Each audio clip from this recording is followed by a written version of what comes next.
What's up YouTube? My name is Smitty and welcome to my truck and travel channel. Today we're going to be installing a remote start kit, the StartX kit. This kit can be found on Amazon for $199. That is a fantastic deal because I typically get 12-volt solutions kits, but they rose their price so much where I can no longer afford them because they are $650.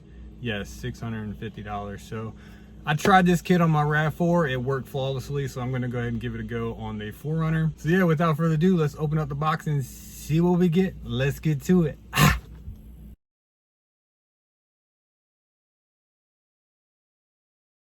All right, so here's the kit. Let's go ahead and open it up. There isn't much to this box. I've already opened it to make sure everything was in here.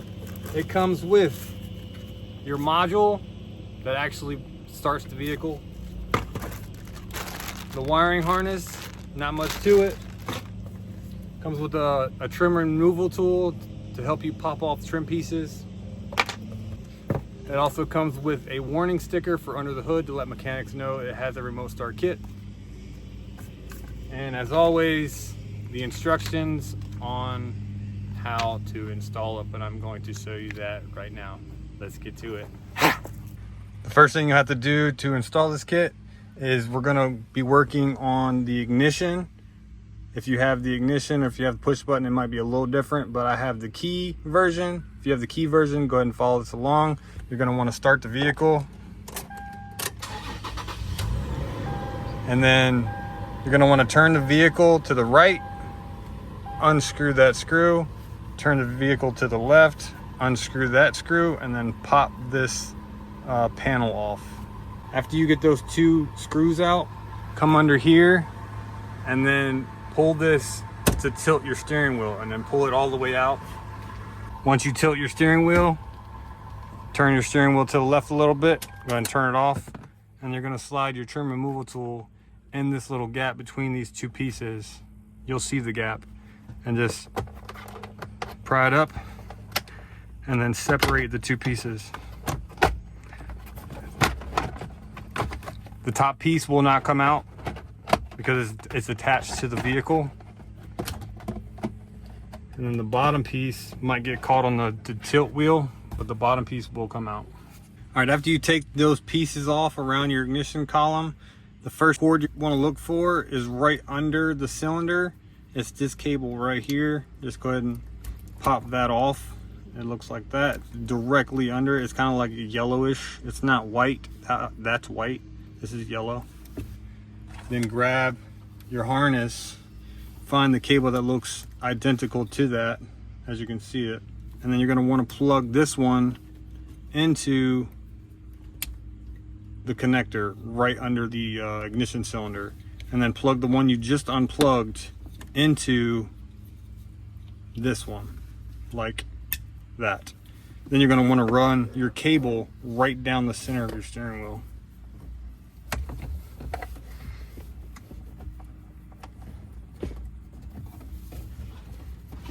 And then it should come out the bottom. Don't worry about routing it right now. You can do that at the end to make it look pretty, but all you need to do is just run it to the bottom. After you've run the ignition wire, you're gonna go up under your dash and find the OBD2 connector and push on the side, one of the sides, doesn't matter which side, and then basically just push it right into the dash, just like that. Then again, you're gonna find the connector that came in the kit. Find the one that looks like the OBD2 connector. As you can see, it's upside down. You can see it's identical. Put the new one into the new slot, like that, and then plug the one you just unplugged into the black one.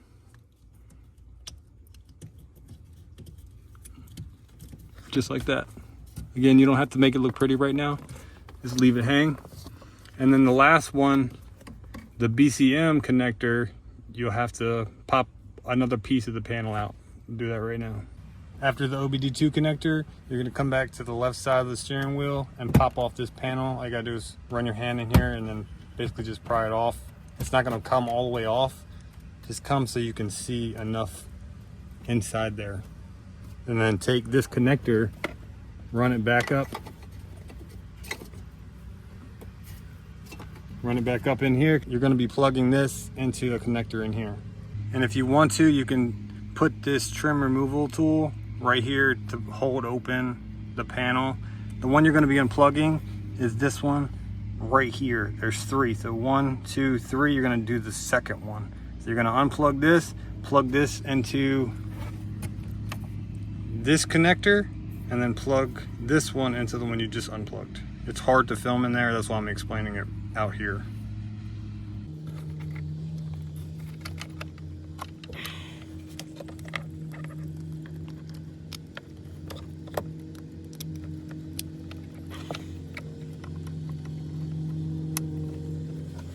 After you get them plugged in, go ahead and give them a little pull to make sure they're connected. Sometimes they snap, sometimes they don't. Yeah, they're good, they're good.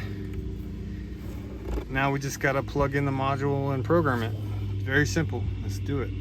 All right, for this step, we're gonna go ahead and program the module. So you'll obviously need the module, you'll need your key, and then you'll also need the connectors that aren't connected. So it should be a big black one, a smaller black one, a blue one, and then a small black one. So all 3 of these and your key. First thing you wanna do is plug in the module. You don't have to do anything fancy here, just go ahead and plug in the module. And then what I do is I pull it, make sure it's connected. These are really loose, so it kind of feels like it's not connected. And then plug in the black one, the smaller black one, the small black one,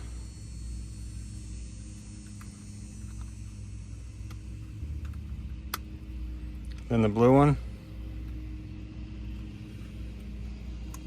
So I got big hands, so it's hard for me to get in there.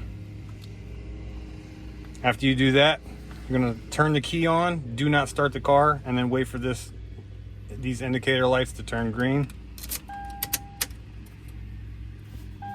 So it's red right now.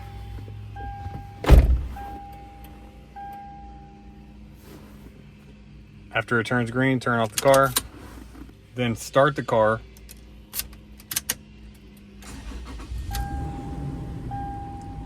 And then wait 15 seconds.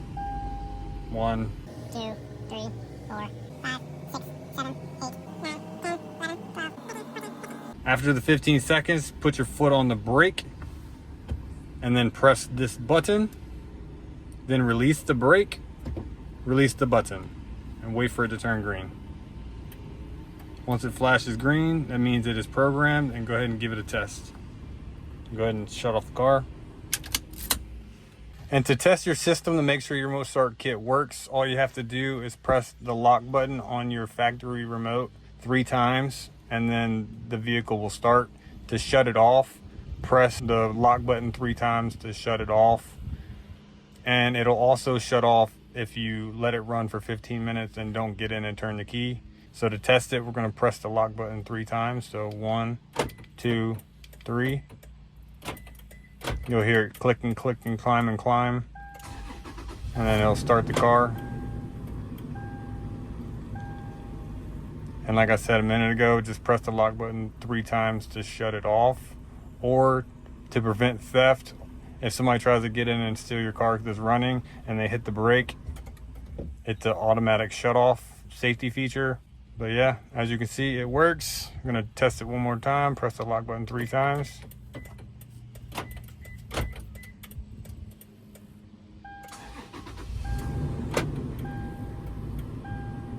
Then to shut it off, I'm going to press the lock button 3 times. So 1, 2, 3, and it shuts it off. Now we're gonna go ahead and clean up these wires, and I'm gonna show you how I cleaned it up to make yours look nice and pretty like mine. All right, to secure the wires underneath the steering wheel, it's a little bit challenging, but you gotta basically just tuck it as close as you can get it.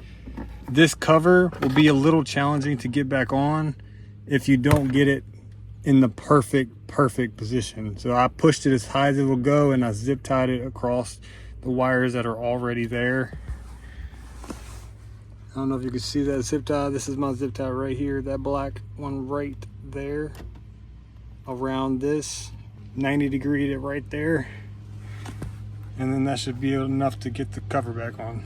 After you get your cover on around your steering column, go ahead and start the car and turn the car to make sure the steering wheel's not hitting that plastic shroud, because it did that to me a few times. You got to actually jiggle it and wiggle it to make sure it gets into the right spot. Put your screws back in, give your steering wheel a shake, and then you'll be done with the steering wheel. And then I'll show you what I did for the module and the dash. And how I secured the module, I basically wrapped a zip tie, 2 zip ties around it, and then I secured it to this mounting piece in the dash, and then also around that right there. So around that corner and around the top from those 2 zip ties that are around the module itself. And now it doesn't move at all. And while you're trying to secure the wire in the module behind the dash, make sure that you look that the wire is not coming down below the dash and it's not interfering with the steering wheel play whatsoever. And all you got to do is just zip tie the cord up over here away from everything. And if you weren't exactly sure how to get in your car and go after you remote start it, you just take your key, turn it to the on position, then press the brake. You'll hear it click, it means it deactivated the remote start switch, and then you can go ahead and put it in drive and go. Well, if my door was closed. And the last thing I didn't install is this safety hood latch. Basically what this does is if somebody's working on your car and the hood is up and somebody's under the hood, this prevents the remote start from actually starting the car and potentially harming somebody or hurting somebody because it starts the car while they're under the hood. I do not need this. You can install it if you want to. But yeah, that pretty much wraps it up for this one. If you found this video helpful, please smash that like button and consider subscribing right down below and becoming part of our squad. Squad. And yeah, I'll catch you on the next one.